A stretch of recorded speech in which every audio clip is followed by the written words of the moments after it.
So the Scottish Men's Amateur this year is back at Royal Aberdeen, the 6th oldest golf club in the world. It's been here since 1780. It's got a rich history, but it's also ambitious for the future, and we're going to have a little tour around the clubhouse.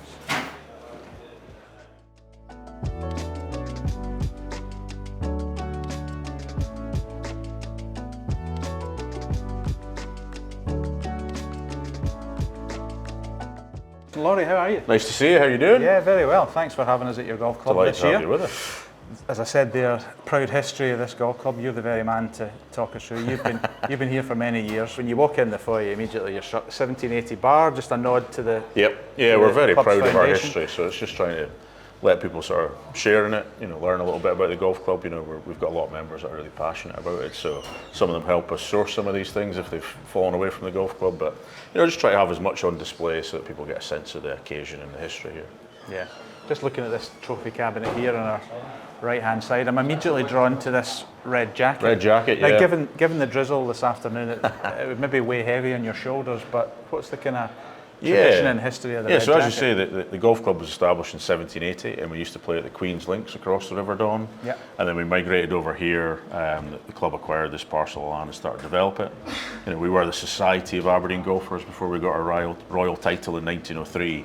And back then the red jackets were competition jackets, so the members would wear them to go out and play in a Saturday medal or competition. Yeah. And next to it, the ballot box as well, which dates back to the club's origins. Tell us a little bit about that. So it's one of those sort of early incarnations, quite common with golf clubs now. We talk about blackballing people, or you have to get your necessary signatures before you become a member. Ballot box was the same thing. They would vote on rules or members getting in, and if you had 25 balls that were put in the ballot box, and if one was put in the no or the negative column, you didn't get to join the Society of Aberdeen Golfers. So it's one of the earliest, as far as I'm aware from a golfing history point of view, one of the earliest golf clubs to adopt it. So, it's a very cool part of our history there. So.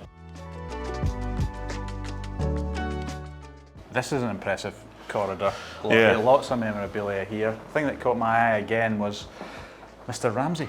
Yes, a very youthful Mr. Ramsey. Yeah, that portrait was taken, I believe, not too long after he won the US Amateur in 2006. Yeah. So he's fresh-faced there and doesn't have the ravages of age and time going against him. But really special for us. Richie gave us his replica of the trophy when he won the US Amateur, which just an incredible achievement and a wonderful gesture at the club. So this catches a lot of people's eyes when they come into the clubhouse. Another landmark for the club back in 2014, which was an event I was privileged to attend, and you were here as well.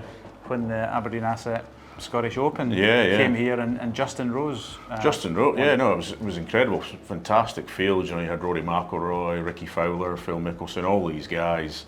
To see these guys you were accustomed to watching win majors and play Sunday night in the PGA Tour, it was fantastic to have them here. And Justin Rose was an incredibly worthy winner, and classy guy. Sent a lovely letter to the club just acknowledging how great the fans had been. But really special occasion for the members.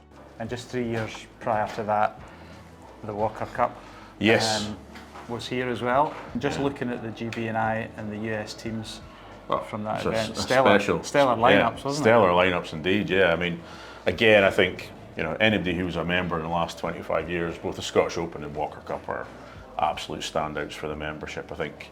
And that's the thing about Royal Aberdeen; it has hosted not only professional events, but it's very proud to host amateur events. This week, the Scottish Men's Amateur, which you've hosted on many occasions. And I guess that's part of the heritage of the golf club, that you want to host these amateur events going forward. Absolutely. I think we're really proud of our reputation as a sort of championship course.